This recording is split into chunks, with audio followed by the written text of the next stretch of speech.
नमस्कार दोस्तों, मैं शोभित मिश्रा स्वागत करता हूं आप सभी का अपने YouTube चैनल यूनिक सॉल्यूशन में। कल हम लोगों ने सिंधु घाटी सभ्यता का पहला पार्ट पूर्ण कर लिया था और आज उसी का दूसरा और अंतिम पार्ट लेकर आए हैं। और कल हम लोगों ने पहले पार्ट में चर्चा की थी कि सिंधु घाटी सभ्यता किस प्रकार एक शहरी व्यवस्था थी और वहां पर किस प्रकार शहरीकरण हुआ। उसके बाद हम लोगों ने कृषि वहां पे देखा, पशुपालन देखा और इसके साथ साथ में अंत में हम लोगों ने कारीगरी और शिल्प के बारे में पढ़ा था। आज उसी के आगे हम लोग सिंधु घाटी सभ्यता का अध्ययन करने जा रहे हैं। और अगर वीडियो पसंद आता है आपको तो वीडियो को लाइक शेयर करें, चैनल से जुड़े रहने के लिए चैनल को सब्सक्राइब करें। तो चलिए देखते हैं सिंधु घाटी सभ्यता का अगला चरण। सिंधु घाटी सभ्यता 2500 से 1700 ईसा पूर्व थी, या तो हमको पता ही है। और 1700 ईसा पूर्व से 1500 ईसा पूर्व के बीच का जो दौर था वो इसके पतन का था। तो अब इसमें देखते हैं आगे व्यापार एवं वाणिज्य। देखिए, हड़प्पा, मोहनजोदड़ो और लोथल जो सिंधु घाटी सभ्यता के प्रमुख नगर थे, इन नगरों के साथ साथ यहाँ पर तो व्यापार और वाणिज्य के साक्ष्य प्राप्त ही हुए हैं, लेकिन इन साक्ष्यों में कई मोहरें भी प्राप्त हुई हैं। तो हड़प्पा, मोहनजोदड़ो और लोथल के साथ साथ कई मोहरों से व्यापार की जानकारी प्राप्त होती है। अच्छा, मोहरें वगैरह जब पाई जाती होंगी तो जिस समय आजकल विनिमय जो है किया जाता है रुपए पैसे से, तो कुछ ना कुछ वहां पर जो है, वैसे तो ऐसा माना जाता है कि वस्तु विनिमय प्रणाली द्वारा आदान प्रदान होता था, लेकिन इतिहास 2500 ईसा पूर्व का जब पढ़ा जा रहा है तो जो साक्ष्य मिल रहे हैं वहां पर केवल एक अनुमान लगाया जा सकता है। उसके बारे में निश्चित रूप से कह देना यह किसी भी ना इतिहासकार के लिए संभव बात है और ना किसी भी आम आदमी के लिए। तो इसमें इतिहासकार यह भी कहते हैं कि वस्तु विनिमय प्रणाली द्वारा आदान प्रदान होता था। वस्तु विनिमय प्रणाली आप समझते हैं, अगर सिंधु घाटी सभ्यता में अन्न का उत्पादन मतलब भर का होता था, तो अगर वो विदेशी क्षेत्रों अफगानिस्तान, ईरान, मेसोपोटामिया और मिस्र की सभ्यता के साथ में व्यापार करते थे, जो उनके जो मोहरें होती थी उनसे व्यापार करते थे और आपस में व्यापार करने के लिए वस्तु विनिमय कर लेते थे।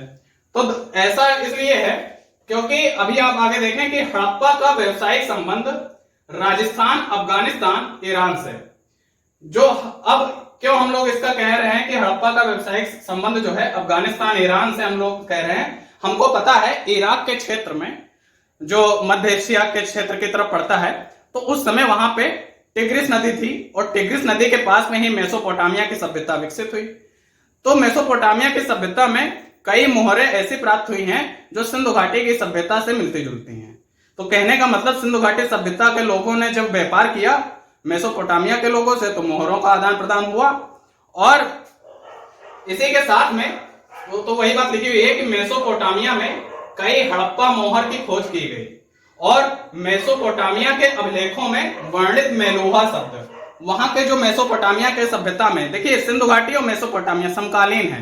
सिंधु घाटी भारत में सिंधु नदी के किनारे, मेसोपोटामिया इराक में टिग्रिस नदी के किनारे है। तो वहां पर जो अभिलेख पाए गए हैं उनमें मेलुहा शब्द लिखा हुआ है। तो वह जो मेलुहा शब्द है उसका प्रयोग सिंधु घाटी सभ्यता के लोगों के लिए ही किया गया है। और आगे देखते हैं, तो यह व्यापार और वाणिज्य जो था यह दो तरीके से वो लोग करते थे।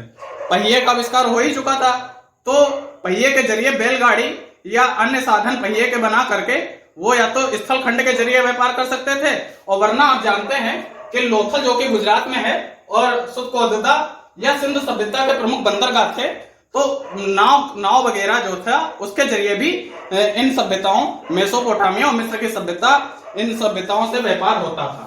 तो आप इस प्रकार देखें कि व्यापार और वाणिज्य अपनी एक प्रगति की सीमा पर था सिंधु घाटी की सभ्यता में अन्य सभ्यताओं के साथ।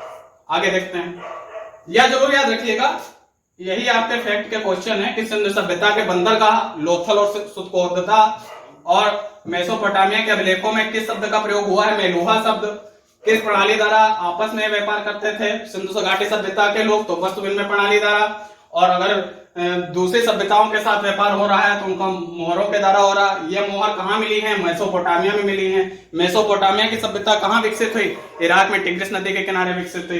इसी तरीके से मिस्र की सभ्यता नील नदी के किनारे विकसित हुई। चीन की सभ्यता हंगो नदी के किनारे विकसित हुई। आगे देखते हैं, सामाजिक संगठन, गढ़ निचला स्थान। अब देखिए पिछले वीडियो में मैंने आपको ये बात परिचित कराई थी कि जो शासक वर्ग होता था, जो शासन करता था, उसके लिए एक ऊंचा स्थान होता था जिसे सिटाडेल कहते थे या उसे गढ़ बोला जाता है, और जो आम आदमी था वो नीचे के स्थान पे रहता था। इस तरीके से मैंने आपको परिचित कराया था कि कुछ इस तरीके से व्यवस्था होती थी। यह जो था यह शासक वर्ग के लिए था और इसे हम लोग क्या कह रहे थे, सिटाडेल कह रहे थे। और यह जो नीचे की भूमि है यहाँ पर आम आदमी रहता था, और जो बीच में मकान वगैरह होते होंगे वह जो सरकार के जो शासक वर्ग है उनके कामकाज में जो मदद करने वाले अफसर होते थे उनके लिए कह सकते हैं। तो कहने का मतलब यही है कि जिस तरीके से आज में समाज में देखते हैं हम लोग कि एक उच्च वर्ग है, निम्न वर्ग है, मध्यस्त्री वर्ग है, तो कुछ ना कुछ व्यवस्था वहां पर भी थी। और गढ़ और निचला स्थान कुछ इस प्रकार की व्यवस्था थी। विभिन्न आवासीय संरचनाओं में भेदभाव के संकेत मिलते हैं, और शहर में विभिन्न आवास समूहों के घर जो समान आकार के नहीं थे। अगर शहर, हमको पता है कि शहरी व्यवस्था उच्च कोटि की थी, लेकिन इसके बावजूद जो घर बने थे, कुछ घर बड़े थे, कुछ घर छोटे थे, और कहीं कहीं पर कुछ छोटे घरों में ही बहुत ज्यादा लोग रहते थे, और शासक वर्गों की जो अपनी जो उनके शौक होते थे वह ज्यादा होते थे। तो उस सिंधु घाटी की सभ्यता में भी समाज वर्गीकरण देखने को मिलता है। लेकिन यह समाज वर्गीकरण आज के तरह जात व्यवस्था पर आधारित नहीं था, या हम लोग कह सकते हैं उनकी आर्थिक प्रगति के आधार पर हुआ होगा। और यह सारे हम लोगों के अंदाजे ही हैं जो कि साक्ष्य के आधार पर हम लोगों को उत्खननकर्ताओं के द्वारा प्राप्त हुए हैं। आगे देखते हैं राजनीति। मोहनजोदड़ो एक विशाल अन्नागार खजाना या राजकोष। देखिए विशाल अन्नागार खजाना मोहनजोदड़ो में प्राप्त हुआ। दो चीजें प्राप्त हुई, एक स्नानागार और दूसरा अन्नागार। स्नानागार आप कह सकते हैं कि वहां पर सामूहिक स्नान वगैरह के लिए स्नानागार बनाया गया था, लेकिन जो अन्नागार था, विशाल अन्नागार था, तो उसको एक राजशाही खजाना या राजकोष के रूप में देखा जाता था। और ऐसा लगता है कि कर के रूप में अनाज एकत्र किया जाता था। यह सारे अनुमान ही लगाए जाते हैं क्योंकि 2500 ईसा पूर्व के पहले, 2500 ईसा पूर्व के समय की जो उन लोगों ने लेखन लिपि लिखी है, लिख तो लेते थे लेकिन उनकी चित्रात्मक लिपि थी, उसको ना पढ़ा जा सका है और ना ही उसको आज तक डिकोड किया गया है। तो हम लोग केवल उसके बारे में अनुमान लगा रहे हैं। तो ऐसा ही है कि मोहनजोदड़ो का विशाल अन्नागार खजाना या राजकोष ऐसा लगता है कि कर के रूप में अनाज एकत्र किया जाता था। तो और जो कर लिया जाता था वह अनाज के रूप में लिया जाता था। और धोलावीरा में किलों के अंदर किलों के साथ। देखिए राजनीति का मतलब है कि क्या उस समय कोई राजा था, और राजा था तो क्या वह सेना रखता था, और अगर सेना रखता था तो क्या उसके विचार दूसरे शासकों पर आक्रमण करने के होते थे। राजनीति का मतलब यही हुआ। लेकिन कहने का मतलब जो यह सिटाडेल था, वहां पे जो शासक वर्ग रहता था, यह कोई राजा का ऐसा कोई साक्ष्य नहीं मिला है कि वो वहां उस समय सिंधु घाटी सभ्यता के समय भी कोई युद्ध हुए। लेकिन हाँ, जो शासक वर्ग होता था वह हड़प्पा के शासक किसी पर विजय पाने के मुकाबले नहीं, वाणिज्य के लिए ज्यादा चिंतित थे। मतलब कि एक व्यापारियों का एक ही जो समूह होता था, वही व्यापारियों का समूह शासक वर्ग था, और उनका जो पद था वह उनके व्यापार की वजह से था, ना कि युद्धों की वजह से और ना ही सेनाओं की वजह से। तो यह रणनीति है। धार्मिक परंपराएं देखें तो हड़प्पा में महिलाओं की कई टेराकोटा मूर्तियां मिली हैं। टेराकोटा क्या होता है कि मिट्टी से बनी हुई कोई वस्तु अगर उसे आग में पका दिया जाए तो वो पक जाएगी और उसके बाद में उसे टेराकोटा बोला जाता है। तो हड़प्पा में महिलाओं की कई टेराकोटा मूर्तियां मिली हैं, और एक मूर्ति में महिला के भ्रूण से एक पौधे को उगते हुए दिखाया गया है, और संभवतः हड़प्पा वासियों द्वारा मातृ देवी की पूजा। तो देखिए मातृ देवी की पूजा, जिसे आजकल हम लोग धरती माँ कहते हैं, तो मातृ देवी को उन्होंने दर्शाने के लिए जो टेराकोटा की मूर्तियां बनाई, उसमें एक मूर्ति में महिला के भ्रूण से निकलती हुई पौधे का चित्रांकन है। तो यह कहीं ना कहीं दिखाता है कि मातृ देवी से उनकी आस्था थी और उसकी पूजा करते थे।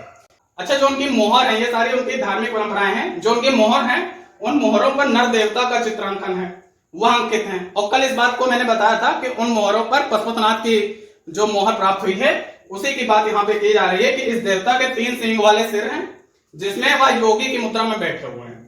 योगी की मुद्रा आप जानते हैं, आजकल के फोटो जो भगवान के फोटो देखते हैं उसमें एक तरफ वो हाथ इस तरीके से करते हुए आशीर्वाद देते हुए योग की मुद्रा बोला जाता है उसे। तो जिसमें वह योगी की मुद्रा में एक पैर दूसरे पैर पर चढ़ाकर बैठे हैं, और इस देवता के पास, यह नाम याद रखिएगा, पूछा जाता है कि निम्न पशुओं में से पशुपतिनाथ की मोहर पे कौन कौन से पशुओं के चित्र प्राप्त हुए हैं। तो हाथी, शेर, गेंडा और भैंस, इनका चित्रांकन किया गया है। और कहीं ना कहीं इस नर देवता को पशुपति महादेव से तुलना करके मानी गई है। कहीं ना कहीं इस नर देवता की जो तुलना है वह पशुपति महादेव से की गई है। लेकिन इसमें यह शंका की जा सकती है कि पशुपति महादेव का जो वाहन है वह बैल होता है, लेकिन बैल का इसमें चित्रांकन नहीं किया गया है। साथ में 2 हिरणों का चित्र उनके पैर के पास जरूर दिखाया गया है। ठीक है, आगे देखते हैं। सिंधु क्षेत्र के लोग पेड़ों की पूजा करते थे। अब मातृ देवी की पूजा करते हैं, प्रकृति से उन्हें प्रेम ही है, तो पेड़ों की पूजा भी करते थे। एक मोहर पर पीपल की शाखाओं के बीच देवता का चित्र अंकित है। पीपल की शाखाओं के बीच देवता का चित्र अंकित है, और आप इस बात को समझें कि पीपल की पूजा आज भी की जाती है।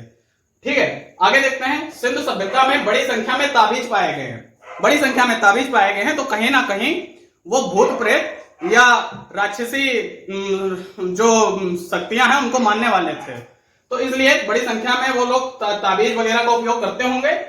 और हाँ, इनमें कुबड़ वाले सांड की विशेष मान्यता थी, क्योंकि जब वो पशुपति महादेव को मानते थे तो उनका जो वाहन है सांड, और खास करके कुबड़ वाले सांड, तो उसकी भी पूजा करते थे, इसलिए उसकी भी बहुत मान्यता है। तो कुबड़ वाले सांड की विशेष मान्यता। आगे देखते हैं। हड़प्पा लिपि। हड़प्पा लिपि, अब लिपि समझ गए, वो लोग क्या लिखना जानते थे या नहीं जानते थे। तो हड़प्पा लिपि चित्रकारी के रूप में, देखिए अभी मैंने बात की कि जो यह समय था उसमें लोगों ने लिखना तो सीखा, लेकिन जो लिखते थे वह एक चित्रकारी लिपि थी, वह कोई भाषाई लिपि नहीं थी, और ना ही उसको आज तक पढ़ा जा सका है। तो हड़प्पा लिपि चित्रकारी के रूप में थी, जो दाईं से बाईं और पुनः बाईं से दाईं और लिखी जाती थी। इस शैली को बोस्त्रोफेदन शैली कहते हैं। यह जो शैली है इसको बोस्त्रोफेदन शैली कहते हैं। बोस्त्रोफेदन शैली कहते हैं।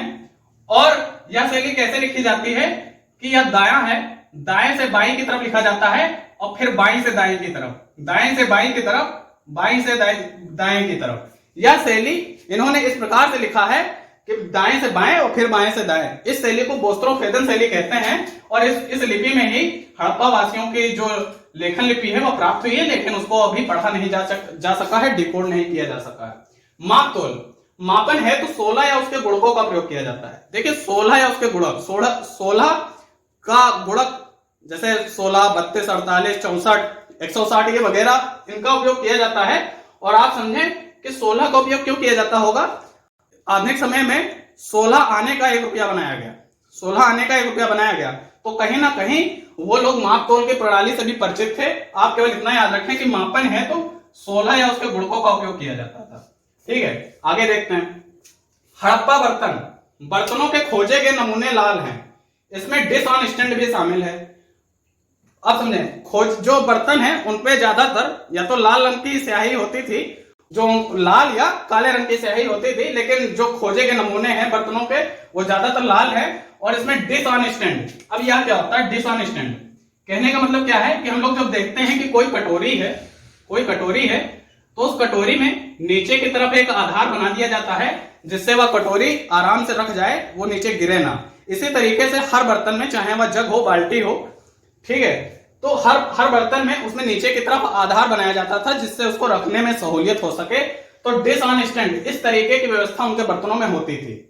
साथ में हड़प्पा के बर्तनों पर पेड़ों के चित्र होते थे, जो कि दिखाते थे उनके प्रकृति प्रेम को।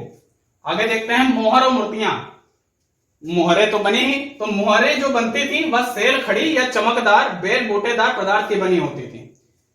इन चीजों को याद रखिएगा, सेल खड़ी या चमकदार बेल बूटेदार पदार्थ की बनी होती थी।